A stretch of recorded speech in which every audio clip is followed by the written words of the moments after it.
Et donc c'est tout le monde. Et aujourd'hui on se retrouve enfin pour ma vidéo pronostic. Donc ça fait longtemps que j'ai pas fait de vidéo. Et donc voilà, ça fait plaisir de retourner sur YouTube. Et aujourd'hui on se retrouve pour la vidéo pronostic donc, de Money in the Bank 2014. Peut-être qu'il n'y aura pas de montage parce que voilà, je peux pas, comme je vous l'ai dit. Et je vais essayer de faire un montage avec le logiciel de montage de YouTube, mais il est nul donc je ne garantis pas. Et, euh, et donc on va commencer. Là je suis sur la page de Prince Community of Wrestling pour les pronostics donc. Et si je sais que ma voix peut vous embêter car elle est grave et nasillarde, donc c'est un peu chiant pour vous d'écouter. Et si je vous casse les oreilles, ben désolé. Donc on va commencer. Déjà il n'y a pas de pré-show. Donc il y a la question bonus de Jordan, y aura-t-il un pré-show? J'ai dit non. Enfin si, ce sera Daniel Bryan qui va parler de sa blessure au cou et tout, donc ça on s'en fout. Enfin, ce sera pas un pré-show ça. Et ensuite le premier match ce sera Goldust et Stardust face à la Ryback. Pour moi cette équipe Goldust et Cody Rhodes d'abord ils avaient envie de les faire séparer et un match entre frères à SummerSlam. Mais quand Cody Rhodes il a proposé une nouvelle gimmick de lui en Stardust comme son frère, donc le frère un peu fou de Goldust, la WWE, Vince a accepté. Et donc en gros je pense qu'il n'y aura pas de rivalité entre les deux, ils sont toujours en équipe et pour moi c'est bien. Et voilà. Donc je pense que c'est Goldust et Stardust qui vont gagner. Tout simplement parce que Stardust, comme c'est pas un nouveau, mais c'est une nouvelle gimmick de Cody Rhodes, et qu'il arrive à plusieurs après perdu contre eux, je pense simplement qu'ils vont gagner le match. Stardust trahira-t-il Goldust? Non, je pense pas. Donc pour ce match, j'attends que ce soit un bon match, surtout de Stardust, qui fasse un peu ses preuves en nouvelle gimmick. Ensuite, on va passer au match pour le titre des Divas. Il n'y a que un titre défendu. Enfin, il y en a un sans compter le Money in the Bank, le titre défendu, je crois, dans ce pay-per-view, donc assez rare. Donc Paige face à Naomi pour le titre Diva. Donc Paige, hein, rien à dire, son niveau 4 il est fabuleux. Hein, voilà, je pense qu'on pense tous pareil. Elle, par rapport à Edgy, sa prise de soumission, elle la porte bien. Donc victoire donc, pour Paige, je pense. Hein, ça n'a pas changé la WWE. Même si Vince en ce moment est déçu de Paige et des réactions du public de Paige, je pense que le public américain peut vite changer d'avis en 2-3 secondes. Donc ils sont un peu cons. Et Paige pour moi c'est une des meilleures divas de la WWE. Voilà. Donc je pense victoire de Paige par soumission. Cameron interviendra-t-elle dans ce match? Non. Et Naomi fera-t-elle un interne? Non, je pense pas. Donc victoire de Paige. Voilà. Ensuite, un des matchs, un des plus intéressants par équipe, pour moi, depuis le début de l'année, c'est Usos face à Luke Harper et Eric Rowan pour les titres tag team de la WWE. Donc tout simplement, pour moi je pense que ça va être un match extraordinaire. Déjà ce sera sans Bray Wyatt, donc pour Luke Harper, enfin pas Eric Rowan parce que Eric Rowan pour lui c'est terminé, mais pour Luke Harper ce sera encore un bon push pour lui. En plus s'il devient champion ce sera encore mieux, car Luke Harper et Eric Rowan maintenant sont séparés, séparés de Bray Wyatt. Et je pense en plus qu'ils vont gagner les titres, donc ce sera un bon push pour Luke Harper. S'il est champion par équipe. Et en plus on dit aux os de bons champions, de bons lutteurs. En plus qu'ils ont une nouvelle gimmick, enfin une nouvelle entrée et voilà, Luke Harper et Croix, donc ils ont toute leur chance de gagner. Vu en ce moment comme les Usos perdent à chaque fois contre la Wyatt Family, moi j'ai encore les appeler la Wyatt Family, c'est plus simple. Donc je pense qu'il y aura des nouveaux champions. La Wyatt Family, voilà. Luke Harper et Eric Rowan. The Ascension aussi, il y avait une question qui m'intéressait. The Ascension, j'arrive pas à le dire, fera ses débuts dans le main roster en attendant une équipe ou pas. Moi j'ai dit non, car The Ascension, si vous ne le savez pas, va arriver dans le main roster. Merci Jordan donc pour l'info, je ne savais pas. Je pense qu'ils feront leur entrée soit en battant les Usos ou voilà. Et je pense que ce fera une belle rivalité avec la Wyatt Family. Voilà. Donc ensuite on va passer aux deux matchs donc les plus intéressants comme match.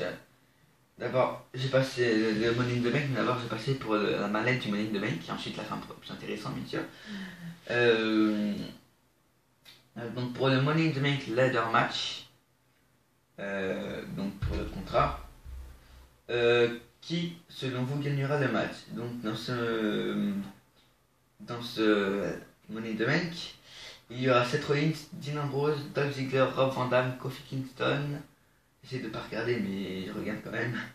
Jack Swagger et Bad News Barrett, mais Bad News Barrett comme il s'est un peu cassé l'épaule, enfin voilà. Je pense qu'il participera pas au Money in the Bank, vu les rumeurs des news qui en ce moment. Et une épaule, ça se remet pas en une semaine. Donc je pense que Bad News Barrett sera remplacé. Et comme Jordan avait dit dans sa vidéo pronostic, quand un lutteur est remplacé dans le Money in the Bank ou quand un lutteur est remplacé dans un match solo, ben c'est lui qui gagne. Et dans un match Money in the Bank, c'est lui qui gagne. Je me rappelle plus des exemples que Jordan avait dit, mais en tout cas, je pense pas que, en plus, si Bad News Barrett est remplacé, le remplaceur, l'autre lutteur gagne le match. Et tout simplement, de toute façon, comme il était déjà champion intercontinental, Bad News Barrett, s'il aurait participé au match, je ne pense pas qu'il aurait gagné la manette car il était déjà champion. Et je pense pas que la WWE voudrait mettre la manette à Bad News Barrett. En plus pour le faire redevenir champion poids lourd ou champion WWE alors qu'il est déjà champion intercontinental. Ce serait un peu con. Pour moi le vainqueur sera, comme beaucoup de gens le pensent, Seth Rollins. Et je pense que dans ce match entre Seth Rollins et Dean Ambrose ça va y aller, hein. Il y aura du sang. Il y aura des chaises qui disaient ce sera énorme ce match entre Seth Rollins et Dean Ambrose. Avant bien sûr le match je pense à SummerSlam. Et pour moi ce sera pour moi une victoire de Seth Rollins. Voilà. Donc je pense que ce sera un très très très beau match. Zeb Coulthard aidera-t-il au moins une fois Jack Swagger durant le match? Moi j'ai dit oui, mais en fait ensuite je pense que non. Je pense pas qu'il l'aidera. Enfin peut-être en lui donnant une chaise, voilà, des trucs comme ça, mais je pense pas. Et Seth Rollins et Dean Ambrose se battront-ils en coulisses durant le match? Non. Enfin avant le match je pense. Non. Et voilà, donc on va passer au match le plus intéressant. Donc c'est le match Money in the Bank pour le WWE World Heavyweight Championship. Donc pour les deux titres majeurs de WWE. Donc c'est la première fois dans l'histoire de la WWE que ça arrive. Donc je pense que la WWE, je pense qu'ils ont prévu de très très belles choses. Les lutteurs vont vraiment s'appliquer dans ce match. Je pense du moins à Kane, à Cesaro, à Roman Reigns. Donc je pense que la WWE va miser sur eux. Et comme Roman Reigns, Cesaro et Bray Wyatt, c'est leur premier Money in the Bank. Je pense, oui, Roman Reigns, oui. En tout cas, Bray Wyatt, Cesaro et Roman Reigns, c'est leur premier Money in the Bank. Et je pense qu'ils vont vraiment s'appliquer. Je pense qu'ils vont faire de très belles choses, surtout Bray Wyatt. J'aimerais bien assister à Abigail sur Kane. Oh, ça serait énorme. Voilà. Pour moi, le vainqueur, il n'y aura pas qu'un vainqueur. Car pour moi, dans ma tête, qui gagnera le match selon vous? Jordan avait dit un seul choix possible. Ensuite, je l'avais dit en message perso. Si je pouvais mettre deux lutteurs, car je pensais qu'il y avait deux lutteurs qui allaient gagner, il m'a dit non. Ouais, je comprends parce qu'après c'est de la triche. Donc j'avais mis Roman Reigns, comme beaucoup de gens le pensent. Jordan avait misé sur John Cena. Moi je pense pas que ce soit John Cena car il a gagné il y a 2 ans le Money in the Bank. Enfin, il a gagné aussi le titre WWE l'année dernière à WrestleMania 29. Donc, de toute façon, avec la WWE, tout est possible avec John Cena, hein. Il peut être mais ils vont quand même lui faire gagner le titre WWE. Il peut être détesté comme tout le monde, ils vont lui faire gagner le titre. Il pourrait même gagner face à Undertaker, enfin, ils pourraient lui faire n'importe quoi de toute façon. Mais moi je pense que ce sera pas John Cena qui gagnera, ni Alberto Del Rio, ni Randy Orton, ni Sheamus car il est déjà champion. Et je pense que un champion, comme j'avais dit avec Magnus Barrett, ne gagne pas une mallette ou un titre. Encore un autre titre. Voilà. Donc je pense que ça va se jouer entre Roman Reigns, Cesaro, Bray Wyatt et Kane. Bray Wyatt, je trouve que c'est un peu trop tôt pour lui mettre le titre, enfin les titres, ou un seul titre. Parce que comme il vient juste de se séparer enfin pas séparer, mais un peu séparé de ses deux coéquipiers. Et je pense que même c'est trop tôt tout simple pour lui mettre un titre, même mineur ou majeur. Cesaro, comme je crois qu'il arrivait avant The Shield, donc avant Roman Reigns, j'aimerais bien qu'il lui fasse gagner les deux titres. Mais je pense que si Kane devient champion, ce sera tout simplement énorme. Comme on se rappelle en 2010, ou en 2011, je sais plus, quand il faisait face à son frère Undertaker, à Night of the Champions, je me rappelle, ou à Hell in a Cell, c'était énorme. Donc je pense que moi, par exemple, je vois, c'est un simple avis, mais j'espère que ça va se faire comme ça. Que en fait, Roman Reigns, par exemple, il fait par exemple un spear sur Kane, et donc ensuite Roman Reigns monte sur l'échelle, il décroche par exemple il essaie de décrocher le titre, mais par exemple, il décroche que le titre WWE. Enfin, il décroche le titre WWE, il veut décrocher le titre. Mais là, par exemple, je dis Cesaro, le prend par derrière, le fait tomber et Cesaro pour un titre poids lourd. J'aimerais bien que ça se passe comme ça. Parce que je vois pas les deux lutteurs monter sur cette échelle et prendre un titre sur chacun. Comme c'est chacun pour sa peau dans un match Money in the Bank.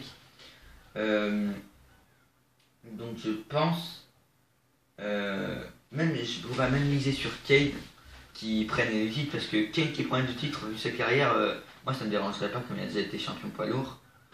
Ce serait bien de le voir champion, mais on a déjà trop vu de fois champion. Roman Reigns en plus, il est en push total depuis un an. Là, le Shield, c'était le maillon fort du Shield. Il a battu le record de Kane d'élimination au Royal Rumble. Il a battu beaucoup de lutteurs qui avaient une grande carrière. Il a fait un spear sur Kane et voilà. Il a fait vraiment des trucs géants pendant tout un an, toute une année, je suis plus français. Et je pense que Roman Reigns, pourrait prendre les deux titres, mais je vois, de toute façon, peut-être que ce sera soit John Cena qui prendra les deux titres, ou soit Roman Reigns qui prend les deux titres, ou alors, mon autre avis, Roman Reigns prend un titre poids lourd ou WWE. Ensuite, moi je vois Cesaro ou Bray Wyatt venir derrière lui, le tirer, donc le faire tomber par terre, et Bray Wyatt ou Cesaro prend un titre, soit pas lourd, ou soit WWE, soit celui qui reste en haut en fait. Donc je vois deux champions. Donc un champion pour un titre en fait. Donc je vois Roman Reigns prendre le titre WWE, car poids lourd ça lui irait bien, et WWE aussi, car c'est un peu le push et le même force de la WWE en ce moment. Mais je pense que si ça se passe comme ça, qu'il y ait deux gagnants, je pense que Roman Reigns prendra le titre. Je sais pas. Le titre poids lourd lui irait mieux car il est comme Kane, il a éliminé beaucoup de monde au Royal Rumble. Enfin voilà, c'est un gros bourrin, donc je pense que si je devrais amuser, ce sera Roman Reigns qui prendra le titre poids lourd. Et ensuite, soit Bray Wyatt, soit Cesaro, ou soit Kane. Alors, qui prendra un titre, qui tirera Roman Reigns et qui prendra le titre WWE. Mais celui qui tirera, parce que j'ai juste pensé, mais celui qui tirera Roman Reigns sera une rivalité avec lui. Parce que comme il l'aura empêché de prendre les deux titres, je pense qu'il aura une rivalité avec lui. Et je verrai pas du John Cena face à Roman Reigns, car tout simplement, je pense que tout le public sera totalement, tout l'univers de la WWE sera totalement pour Roman Reigns. Mais Vince lui sera que pour John Cena, donc il fera perdre Roman Reigns. Et je pense que non, même s'ils seront capables, hein, même de mettre les deux titres à John Cena. J'ai peur que ce soit ça qui se passe. Ou alors, Randy Orton qui reprend le titre WWE, alors qu'il y a une rivalité entre Roman Reigns et Randy Orton, mais non. Je pense plutôt que ce sera Roman Reigns qui prendra le titre poids lourd, ou les deux titres, mais je pense qu'il prendra un seul titre. Et Cesaro ou Bray Wyatt ou Kane qui prendra le titre WWE. Je pense que perso ce sera Cesaro ou Bray Wyatt qui prendra le titre WWE. Ou alors Randy Orton, pourquoi pas. Mais en tout cas, victoire de Roman Reigns et d'un autre lutteur entre Cesaro et voilà. Et Bray Wyatt et Randy Orton, je sais pas. On va dire plus globalement victoire de Roman Reigns qui prend le titre poids lourd. Un jeu des questions bonus, c'est qui annoncera Daniel Bryan dans le pré-show, la situation de sa blessure au cou. Murray face à Elela aura-t-il lieu dans le pay-per-view dans le pré-show? Moi je dis non, parce que je pense pas qu'ils vont le mettre. Deux matchs dans un pay-per-view, ça arrive peu, rarement. Et voilà. Ensuite, elle dit bonne chance à tous les participants, parce que c'est la politesse. Et donc voilà. La vidéo résumée, je ne sais pas si je pourrais la faire. Voilà, pour des raisons, je ne sais pas si je pourrais la faire. En plus, mon portable qui filme pas en plein. Je regarde si il filme encore. Oui, il filme encore, heureusement. Et donc, je sais pas si je pourrais faire la vidéo résumée. Comme je devrais la faire soit lundi, mardi ou mercredi, puis ensuite ce sera trop tard. En tout cas, pour le prochain pay-per-view, donc Battleground, c'est sûr que je ferai les pronostics et les résumés avec du montage, ça je vous promets. Ensuite, je sais pas, de toute façon, pour la vidéo résumée, je sais pas. Et voilà. Donc je pense que Roman Reigns gagnera le titre Money in the Bank. Et en tout cas, je vous dis à la prochaine vidéo. Partagez la vidéo un max. N'oubliez pas d'aimer la page Facebook de French Community of Wrestling si ce n'est pas déjà fait, à la faire partager, à s'abonner à ma chaîne YouTube, à la partager, ma chaîne YouTube, à partager ma vidéo, à liker ma vidéo, à mettre des commentaires car votre avis m'intéresse pour les matchs. Et je vous dis à la prochaine, portez-vous bien, et puis c'est tout. Salut!